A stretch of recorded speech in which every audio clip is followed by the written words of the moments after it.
This is Korea News for April 11, 2022. President-elect Yoon Suk-yeol will meet with former President Park Geun-hye on the 12th. President-elect Yoon left the office of the Transition Committee in Tungnae-dong, Jongno-gu, Seoul on the 10th and met with reporters and said about the meeting with former President Park, "It seems that the schedule has been set for the afternoon of Tuesday, 12th. According to Yoon-elect, the two plan to meet at the residence of former President Park in Daegu on the afternoon of the 12th. President-elect Yoon has announced that he will tour all over the country starting this week in Daegu and Gyeongbuk.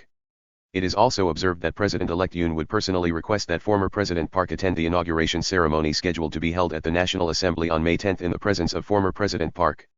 The first meeting between President-elect Yoon and former President Park, who was appointed as the chief of the Seoul Central Prosecutor's Office under the Moon Jae-in administration and spearheaded the investigation into the cleaning of corruption, who served as the head of the investigation team at the time of the National Nongban incident in 2016, was an opportunity to resolve not a bad relationship. It remains to be seen whether. In the June local election Daegu mayor's opinion poll, the People's Power National Assemblyman Hong Joon-pyo took the lead. First place Hong Joon-pyo, second place Yoo Young-ha, third place Kim Jae-won. In a June local election opinion poll conducted by the Daegu Gyeongbuk Journalists Association, National Power member Hong Joon-pyo recorded the highest approval rating among the preliminary candidates for Daegu mayor. In a survey on the support for Daegu mayor candidates conducted by the Daegu Gyeongbuk Journalists Association commissioned by Media Real Research Korea, 31.9% of the respondents said they would vote for Rep. Hong. Support for Rep. Hong was the highest among those in their 30s with 43.3%, followed by those in their 20s and 20s with 39.7%. Both the second and third places were won by the People's Power preliminary candidates. In second place was Yoo Young-ha, a lawyer close to former President Park Geun-hye, with 21.7% of the support. Former Supreme Council member Kim Jae-won of the People's Power ranked third, behind lawyer Yoo. The approval rating was 15.1%, more than double that of Rep. Hong, who ranked first. When asked about the top priority criteria for candidates' election, 41.6% of respondents answered that it was a promise and a policy. It was followed by experience and education at 19.7%, political party affiliation 12.5%, and chances of winning 9%. As to whether or not they would continue to support the person they currently support until the voting day, more than half of the respondents expressed their intention to continue to support. 63.7% of the respondents said they would continue to support it, and 25.4% said that they could change it. In the June local election poll conducted by the Daegu Gyeongbuk Journalists Association, National Power of the People National Assembly member Hong Joon-pyo recorded the highest response rate to a question asking who would be elected as the mayor of Daegu. In the question of the possibility of election, 37.9% of the respondents predicted the election of National Assembly member Hong Joon-pyo, the power of the people, and recorded the highest response rate. Next, lawyer Yoo Young-ha with 22.1% and former Supreme Council member Kim Jae-won with 17%, matched the ranking of support. Unification negotiations will be held between attorney Young-hwa Yoo and Supreme Councilor Jae-won Kim, and if it is unified as attorney Young-ha Yoo, the Daegu mayoral election is expected to lead to a close battle between Rep. Hong Joon-pyo, an icon of betrayal that removed President Park Geun-hye, and attorney Young-ha Yoo, who served President Park Geun-hye imprisoned for 5 years. If lawyer Yoo Young-ha is elected in this Daegu mayoral election, it is expected that President Park Geun-hye's political influence will rise sharply. When Jang Kyung-shim, a former professor at Dongyang University, heard the news that her daughter Jo-min had dropped out of high school, she was shocked and collapsed in prison. Jang Jae-young-shim, a former professor at Dongyang University, suffered from health problems after her daughter Jo-min's decision to cancel her admission to Pusan National University's Graduate School of Medicine and Korea University's Department of Environmental and Ecological Engineering was transferred to an outside hospital the day before. Former Dongyang University professor Jang Kyung-shim, after being transported, underwent a detailed examination and is currently waiting for the results. Former Dongyang University professor Jang Kyung-shim collapsed in a detention center last December and was hospitalized. He applied for bail several times during the trial due to health problems, but the judge refused. Former Dongyang University professor Jang Jae-young-shim was indicted on charges of corruption in the entrance exam for his children and violation of the Capital Market Act related to private equity funds. Meanwhile, Pusan National University announced on the 5th that it had decided to cancel the admission of Min Yang-cho, the daughter of the former Justice Minister, to the medical school for the 2015 academic year. Korea University announced on the 7th that it had notified Ms. Cho of the result of her admission cancellation in February. The Ministry of Health and Welfare is also going into the process of revoking Jo Min-yang's license as a doctor. Jo Min's side filed a lawsuit to confirm the cancellation of her admission to Korea University. She also filed a lawsuit seeking the cancellation of the admission cancellation decision of Pusan National University Graduate School of Medicine and applied for suspension of execution. Gapyeong Valley murder suspect Lee Jae-myung, publicly wanted for murdering her husband for her insurance money, is reported to have stolen her money by so-called card gang with her deceased husband, Yoon family card. According to the investigative authorities on the 9th, Lee paid 5 million won with a credit card in the name of the Yoon family at a gas station in Cheongnam in March of that year, 3 months before he murdered Yoon in Yeongso Valley, Gapyeong-gun, Jae-myung in June 2019. Then, a certain amount was deducted as a fee to the gas station, and the rest was returned in cash. The payment became the responsibility of the card holder, the Yoon family. This is the so-called card gang crime. As a result of the police investigation, it is known that Lee stole more than 20 million won from Yoon's family. Investigative authorities believe that Mr. Lee told Mr. Yoon to demand money and lie to her family while Mr. Lee was being subjected to gaslighting psychological manipulation. In addition, it is known that the money transferred from Yoon's account to Lee and the wanted accomplice Jo Hyun-soo were all over 200 million won. Lee's traffic and parking fines were also withdrawn from Yoon's account. It is said that her husband, Yoon, who was a researcher at a large corporation while extorting money from Mr. Lee and others, suffered from extreme poverty, such as applying for personal rehabilitation after about a year of marriage with Mr. Lee. Meanwhile, Lee and her boyfriend and accomplice Jo Hyun-soo are accused of urging Yoon, who can't swim, to dive after visiting the Yeongso Valley in Gapyeong with Yoon in June 2019 and failing to rescue him. In February 2019, Lee and Jo Hyun-soo tried to kill Yoon by feeding him food mixed with puffer fish blood at a pension in Yanjiang-gun, Gangwon-do, but failed because the toxicity was less than lethal. Also, 3 months later, at a fishing site in Yongin-si, Gyeonggi-do, he was caught by an acquaintance who woke up trying to kill Yoon by drowning him. On the 10th, the new floor leader Kwon Seong-dong, the new floor leader of the People's Power, strongly criticized the complete deprivation of investigation rights from the prosecution, which is being pursued by the Democratic Party of Korea, as an atrocity and a crime that will anger people. In a news interview held in the National Assembly's floor representative office on the same day, floor leader Kwon said in a news interview that the Democratic Party completely stripped the prosecution's investigative powers to prevent the criminal acts of President Moon Jae-in and other people in the Moon Jae-in government, former presidential candidate Lee Jae-myung and his wife Kim Hye-kyung, who are accused of various corruptions. Isn't that what you're going to do? He said that he would make the prosecution useless. Kwon Seong-dong, floor leader, said, will the public's consent to deprive the so-called prosecutors' investigative powers for the sake of specific people and groups? Saying that such a bill will never receive the consent and support of the people and will face public resistance, no matter how the ruling party in the past exercised its undisputed powers. This kind of atrocity was committed in this way to protect former candidate Lee Jae-myung and aides close to President Moon Jae-in. He criticized it as an atrocity if he proceeded with this as it is. If the prosecution's investigation authority is then removed, the group will applaud and welcome it. As you have seen in the past 2 years in the National Assembly, this time, when the Democratic Party pushes forward, there is no legal way to stop it. He said, the savvy and conscientious members of the Democratic Party are praying very earnestly to oppose, saying, isn't this too much, and if the Democrats go out like this, they're going to commit suicide. Regarding the Daejangdong Special Prosecutor's Office, where the opposition and opposition parties are in conflict, Kwon said, the Democratic Party intends to establish a special prosecutor that they want within this government, and we are the special prosecutor on candidate Lee Jae-myung. He said that the part was not resolved and said, the special prosecution in the way the Democratic Party insists is difficult. He said, in the past, when we conducted the Choi Soon-sil and Park Geun-hye special prosecutors, a prosecutor recommended by the Democratic Party was appointed as the special prosecutor.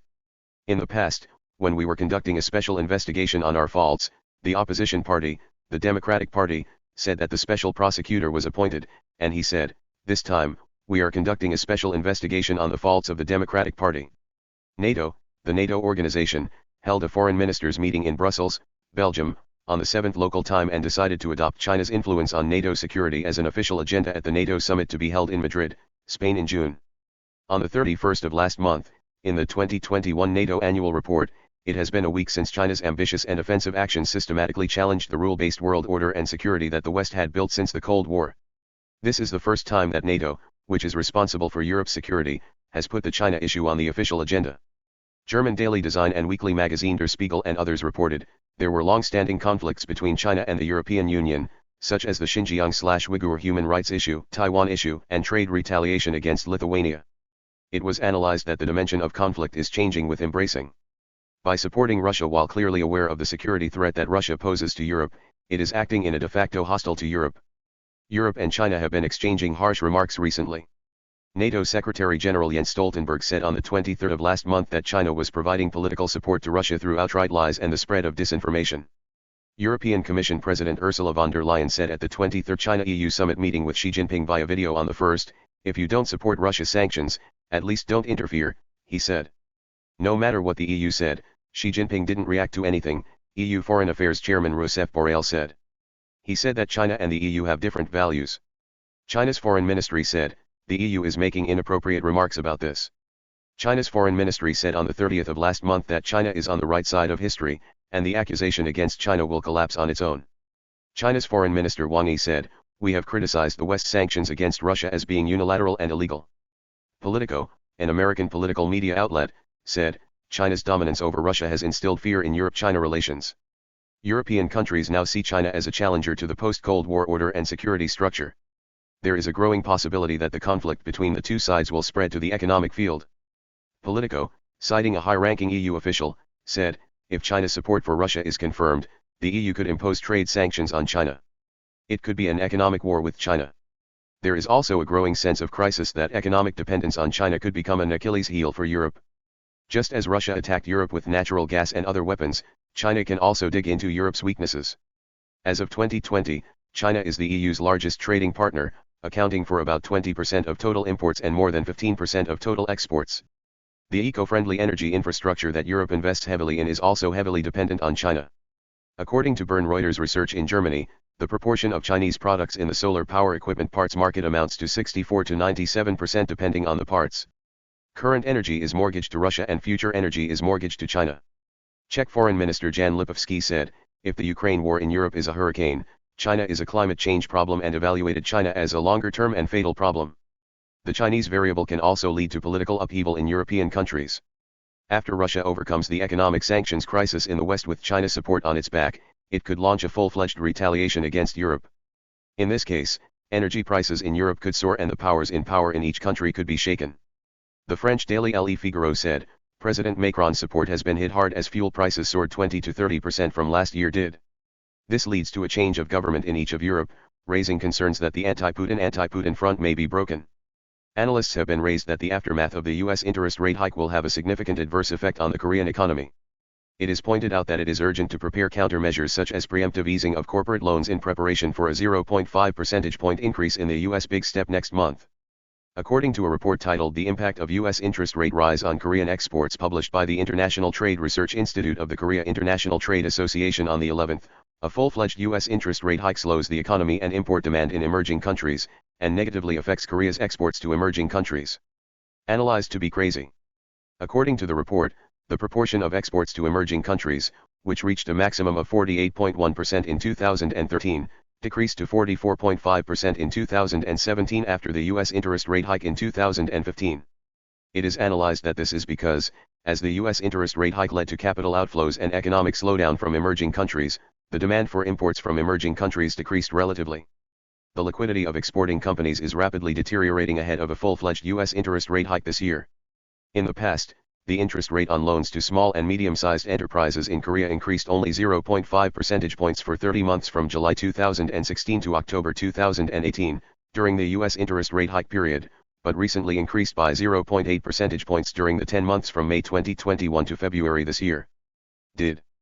The report pointed out that an increase in the U.S. interest rate could lead to an increase in the $1 exchange rate, which could lead to an increase in import costs in dollars, which could worsen export profitability.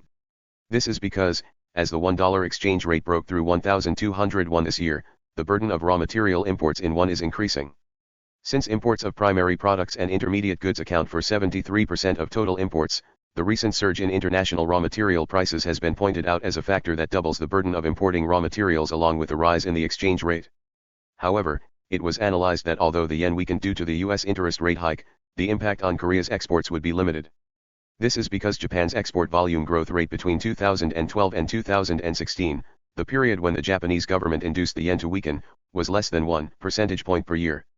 Hong Ji-sang, a research fellow at the Korea International Trade Association, emphasized the need for diversified support to enhance cost competitiveness by preemptively preparing corporate loan easing measures and reducing incidental costs of exporting companies such as maritime freight in preparation for the steep U.S. interest rate hike. According to a survey result, close to 1.58 million retirees who were forced to quit their jobs last year due to workplace closures and layoffs, a survey result showed. In addition, the quality of employment is gradually deteriorating, with the number of part-time workers exceeding 2 million for the first time last year. The Federation of Korean Industries announced on the 11th that, as a result of analyzing microdata of the National Statistical Office for the past 5 years, the number of involuntary retirees increased by 25.4% from 1258,000 in 2016 to 1,577,000 last year. An involuntary retiree refers to a person who is unemployed due to closed business, honorary/early retirement, or layoffs. In particular, the proportion of involuntary retirees last year reached 47.8% of all retirees. This means that half of the retirees leave the company when they don't want to. The quality of employment has also deteriorated significantly over the past 5 years, with the number of long-term workers decreasing and the number of short-time workers increasing. Last year, the number of employed people who worked an average of 36 hours or more per week decreased by 1.43 million, 6.7%, from 2016. On the other hand, the number of those employed less than 17 hours increased by 885,000, 69.9%. The number of part-time workers of less than 17 hours exceeded 2 million last year for the first time since 1980 when related statistics were collected. The FKI analyzed that the steep increase in the minimum wage led to an increase in the number of short-term workers. This analysis is supported by the fact that the number of very short-time workers with less than 15 hours of work increased by 14.1% and 18.9% in 2018 and 2019, respectively, when the minimum wage was raised sharply. The number of ultra-short-time workers also increased by 16% last year. The FKI said, the number of split jobs of less than 15 hours has been expanded in order to avoid the weekly holiday pay that has to be paid to workers who work more than 15 hours a week due to a sharp increase in the minimum wage. Pointed out. The FKI was most concerned about the declining number of employed in the manufacturing industry, which is considered the backbone of Korea's jobs. Last year, the number of manufacturing employment decreased by 216,000, 4.7%, compared to 2016. However, the number of employed people in public administration, national defense and social security administration, public administration, and health and social welfare services, health and welfare, which are government public job projects, increased by 812,000, 28.3%. With the election of candidate Yoon Suk-yeol, the People's Strength, in the presidential election, considerable changes are expected to take place in the US and South Korean military. The Moon Jae-in administration prioritized dialogue with North Korea and reduced or adjusted military training at the level of the ROK-US alliance. During the election process, President-elect Yoon pledged to carry out the full-scale joint exercise, CPX, and field maneuver training, FTX, between South Korea and the United States as normal. President-elect Yoon said in his pledge book, "We will secure a firm deterrence against the North Korean nuclear threat and maximize the effect of extended deterrence by conducting joint exercises according to the needs and judgment of the alliance itself." In the military, exercises are to be conducted as realistically as possible in consideration of the operational plan, doctrine, and battlefield environment in order to master the operation procedure. On the other hand, training is a practical activity carried out by an individual or a unit to master the assigned task through action. In addition, combined exercises refer to joint exercises and training in which 2 or more countries participate. On the other hand, joint exercises refer to joint exercises and training in which 2 or more units of the same country participate for the same purpose. The first U.S. ROK combined military exercise was the Focus Lens Command Post exercise conducted in 1954 by the UNC and USFK. In January 1960, under the command and control of the U.S. 8th Army, the ROK 1st Army, U.S. 1st Corps, and guided missile units participated in the maneuver exercise Early Dawn Operation. In 1961, the Eagle exercise, a protection exercise for the rear area of small units, and Operation Hail, a combined maneuver exercise in which 3 Korean divisions, the U.S., Turkish, and Thai forces participated in February 1962, were conducted. In response to the attempted surprise attack on the Blue House on January 21, 1968, the Korean government has held the ULG exercise every year since 1968. In 1969 and 1971, training was held ahead of the reduction of U.S. forces in Korea under the direction of U.S. President Nixon. In order to verify the ability to deploy U.S. reinforcements and to strengthen deterrence against North Korea, the Korea U.S. Joint Airborne Maneuver Training Exercise called Focus Retina, Freedom Bolt was held. These exercises raised the level of the ROK-US joint military exercise in terms of deploying U.S. reinforcements to the Korean peninsula. The ROK-US joint military exercise has been held every year since 1976. Since 1976, the Team Spirit exercise, a large-scale outdoor maneuver exercise between the US and Korea, and the Yulji Focus Lens exercise, a combined ROKUS command post exercise, have been held. From this time on, North Korea began to criticize the ROKUS joint military exercise in earnest. On July 28, 1978, the ROKUS Combined Forces Command was established, and on February 15, 1979, a Memorandum of Understanding was signed for the ROKUS Combined Military Exercise. After that, each year, the Korea Security Council decides whether to conduct the exercise, the scale of participation, and the content. From the 1990s, military exercises between South Korea and the United States began to be adjusted according to political considerations such as inter-Korean relations and North Korea-US relations. Between August 1993 and March 1994, due to the nuclear inspection negotiations between the International Atomic Energy Agency, IAEA, and North Korea, the South Korean and American authorities put a hold on whether to conduct the 1994 Team Spirit exercise. In October 1994, with the signing of the Geneva Basic Agreement between the US and the US, the defense ministers of the Republic of Korea and the United States agreed to suspend Team Spirit exercises in 1994. South Korea and the United States agreed to divide the drills during the Team Spirit practice into several to alleviate the practice gap caused by the suspension of the Team Spirit practice. Since 1994, the Eagle exercise, which is an outdoor maneuvering exercise, the Combined Wartime Reinforcement exercise, which is a joint command post exercise, and the Yulji Focus Lens exercise have been conducted.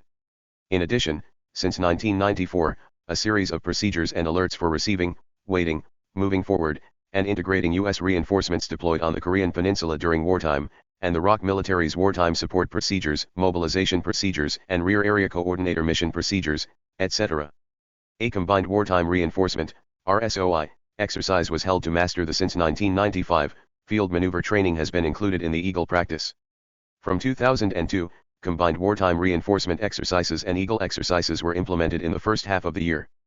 Through this, they have mastered the procedures for receiving, waiting, moving forward, and integrating within the combined operation area, checking the combined defense posture through the ROK-U.S combined actual maneuver training, and mastering the procedures for carrying out war.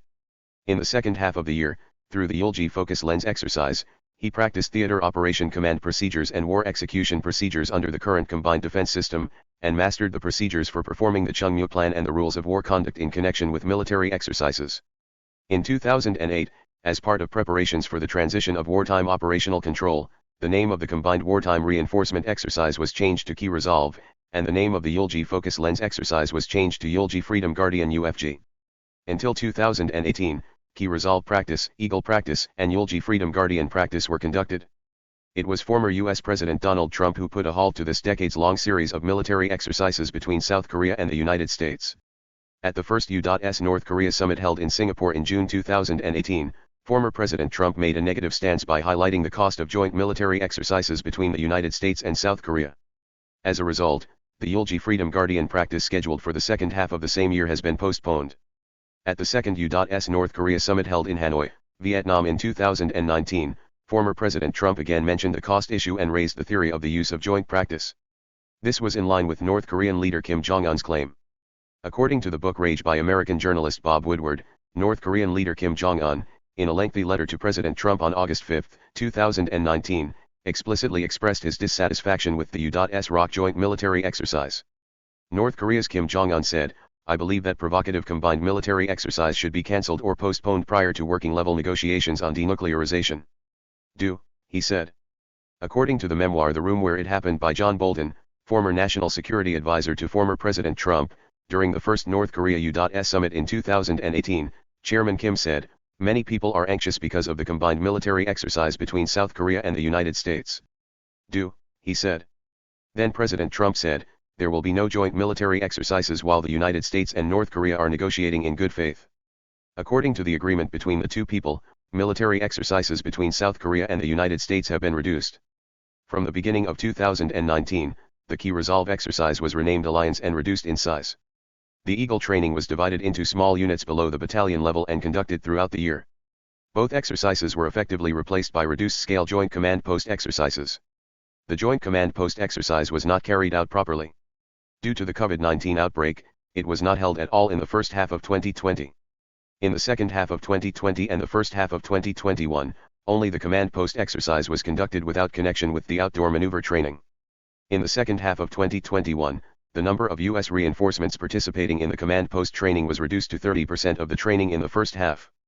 As a result, the field maneuver training linked to the combined command post exercise has not been implemented for over 3 years since 2018. In addition, the Yulji Freedom Guardian exercise, which was implemented by integrating the combined command post exercise and the government exercise, was divided into Yulji Taijik exercise and 19 secondary alliance exercise, which combined Taijik exercise, South Korean military Seoul command post exercise, and Yulji exercise, government ministries exercise. It was re-separated with the changed combined command post practice. The 2020 Yulji Taijik practice was not conducted due to the COVID-19 outbreak. Only the combined command post practice was held in August. If the joint military exercise between South Korea and the United States is reduced, problems arise from a military point of view. The value of the exercise itself diminished when former President Trump stopped the combined military exercise from the point of view of economic logic and a means of negotiation. If U.S. strategic assets are not deployed during the joint military exercise, this could weaken the ability to deter all-out warfare. If the combined exercise is reduced, preparations for the transition of wartime operational control will be hindered. There is a high possibility that the transfer of APCAN will be delayed due to insufficient verification of the ROK military's combined force operation capability. In addition, as the power to participate in the practice is reduced and the contents of the practice are reduced, the training participants cannot properly feel the obstacles occurring on the battlefield. The opportunities for accumulating experience may be reduced as the personnel in charge of the ROK U.S joint exercise are frequently replaced within 1 to 2 years. Instructors Yoon Eun-guk, Jang Young-ho, Lee Min-woo, and Oh Tae-ho of the Army University said, a more cautious approach is needed in decision-making about the ROK-US joint military exercise. We must not forget the precedent in North Korea's continued nuclear and missile development, he advised. Thank you for watching today. Please like and subscribe.